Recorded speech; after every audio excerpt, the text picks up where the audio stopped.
Thanks, Audrey. Tibbetts going back behind the plate, and that's got to be very difficult.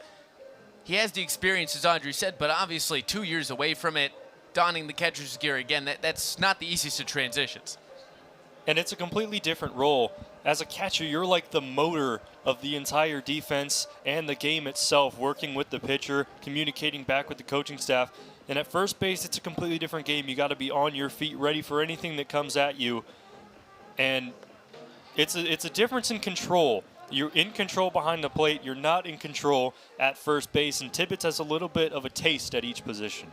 And a new arm for the Hoosiers to relieve Katsky. It'll be the transfer, Jack Moffitt, coming in from Gonzaga.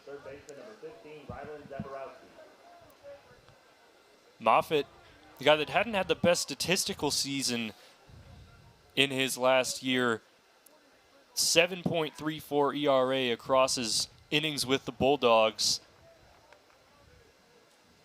And at 6'7", he's a pitcher you don't usually see. Because usually 6'7", if you're an athlete, you're going to be playing basketball. Big imposing threat on the mound, and he'll face Zamborowski, who takes a second wide one. That time at 91 on the radar. Certainly Indiana have found a way to turn around some of those tall right-handed pitchers, as that's one's over to short, fielded by Cerny. His throw to first, picked at first in time by Brincheski. Nice dig there from the first baseman, and that'll be the first out.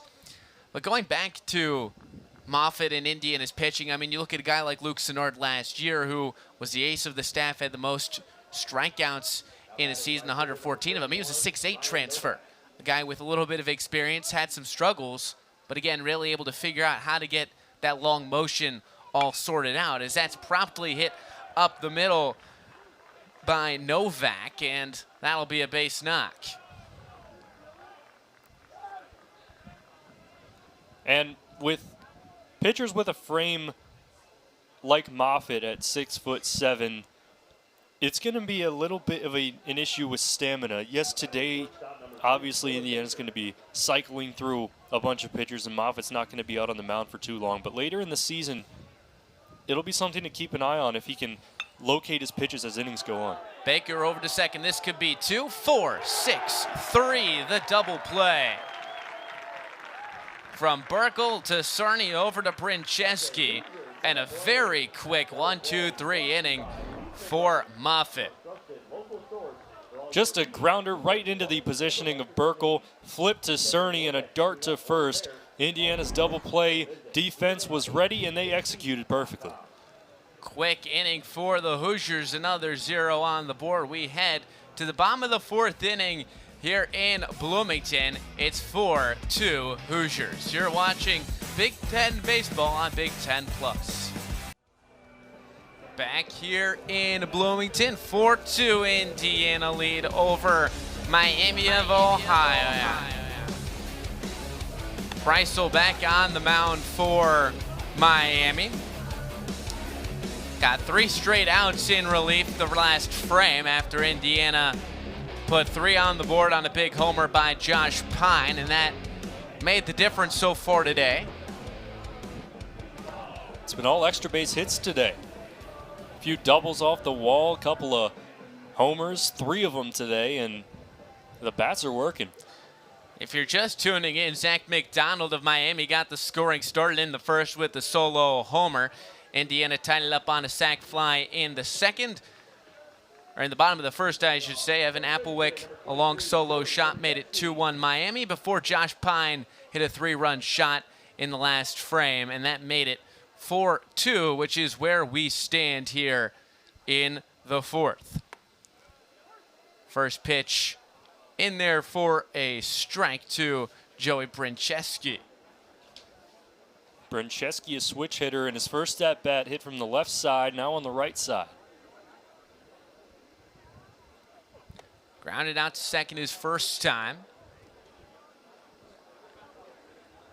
1 ball, 1 strike.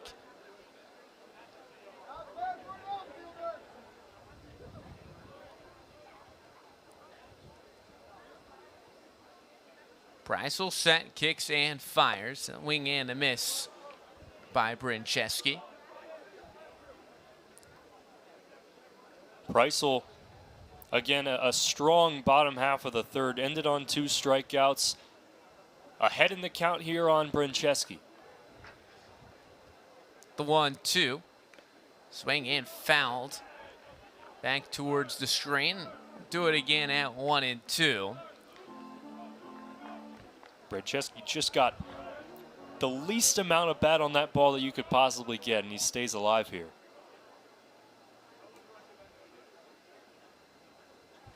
1-2 to the redshirt freshman. Takes outside. Haven't seen too many switch hitters, really. I feel like it gets to a point where now you're trying to get told to specialize a little bit. Or can you just hit right-handed? Can you just hit left-handed and maximize what you can? But Brincheski able to go from both sides and trying to make it work here in college. Skied into right field. Over is Ryan Novak. He'll make the catch a few steps away from the line. And on Brincheski in that switch hitting, it can be a really valuable asset to a team. And with pitchers with interesting arm angles, like we were talking about earlier with Holderfield, it can be really valuable to avoid the difficult arm angles of pitchers by just moving over to the other side. Now it'll be left on left.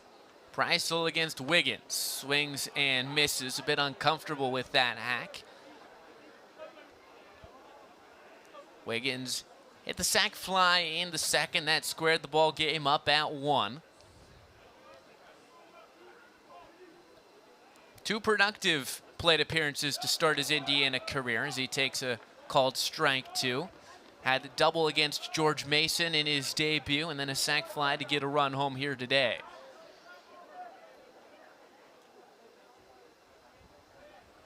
Big hole up the middle. Let's see if Wiggins can find it. And a called strike 3 just dropped right on the outside corner by Preissel. Brought out the breaking ball, and it was a beaut. And that's the difference for a freshman coming into a Division I baseball program. You're not going to see a lot of curveballs from lefties like that in high school. And it's just about making that transition. Wiggins done a really good job of that so far, but just a little hiccup there.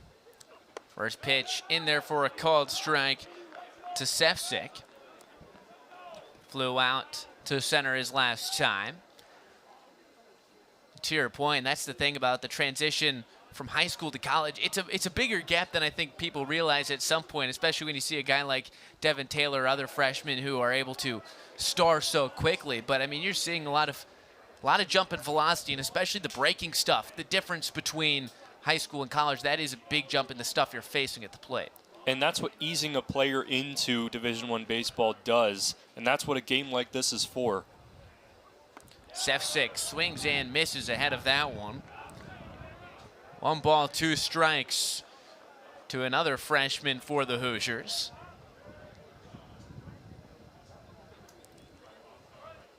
Top shortstop recruit out of Illinois in his class.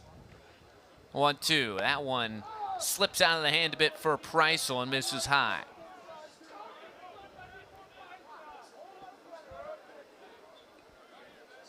Sefcik battling here in a 2-2 count. He's going to have to take a defensive approach, and Preissel in the driver's seat. 2-2 from the left-hander. That one's fouled back once again over our heads. It'll remain at 2-2.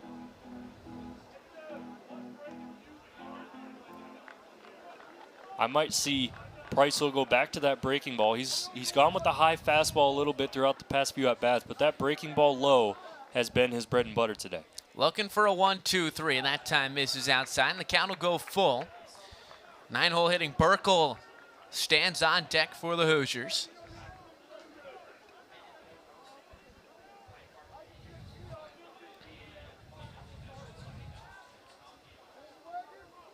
Three-two from Preissel. Misses high, and he lost him. So after retiring the first 5 he saw, Preissel issues a free pass.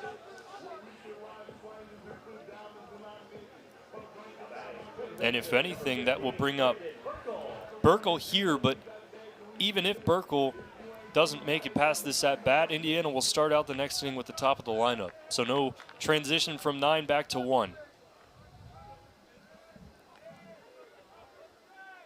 Sefcik leads off first. First pitch to Burkle, squares to bunt, pulls back. Misses for ball 1. Don't see the square around to bunt with 2 outs very often. With a guy like Burkle, though, he's got the speed to beat it out. If anything, that's just trying to get in the head of the pitcher and the defense.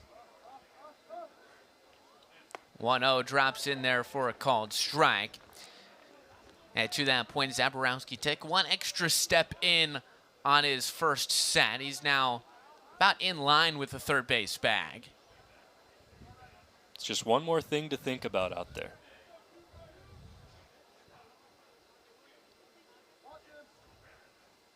Preissel fires outside. 2 balls, 1 strike.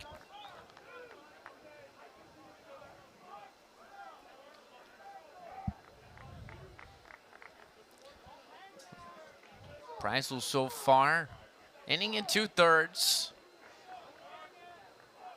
And then the walk to Sefcik. Bounces 1, 3 balls, 1 strike. He fell behind to Sefcik and now falling behind more to Burkle. And Miami might start thinking about a change, even though Preissel's been so good for them across these 2 innings. One arm loosening in the Miami pen. The 3-1. Inside, ball 4. Back-to-back walks now for Preissel. Hasn't missed by too much on some of these, but just unable to find those outer corners. And he's going to have to lock in now because Carter Matheson is stepping in with runners on first and second. And this is a real opportunity. Still with 2 outs, though. It's going to be a big at-bat here. Matheson, a pair of long home runs over the past weekend.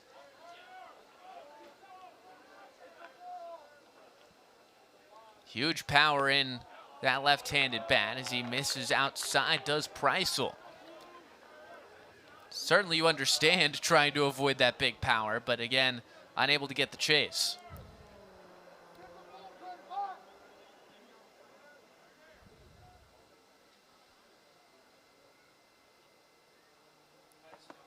In there for a called strike. 1 ball, 1 strike now to Matheson. Preissel with a little bit of an advantage here in the lefty-lefty matchup. And he can use that arm angle like we've talked about to his advantage, but Matheson is still a strong hitter versus lefties. Here's the 1-1. Matheson squares that one into center, coming in and making the catch. McDonald, a frozen rope there from Matheson, and in the end, Preissel gets out of his own jam. He walks a pair, but gets out of it without any harm done. Another scoreless frame for Miami. 4-2 Indiana after 4.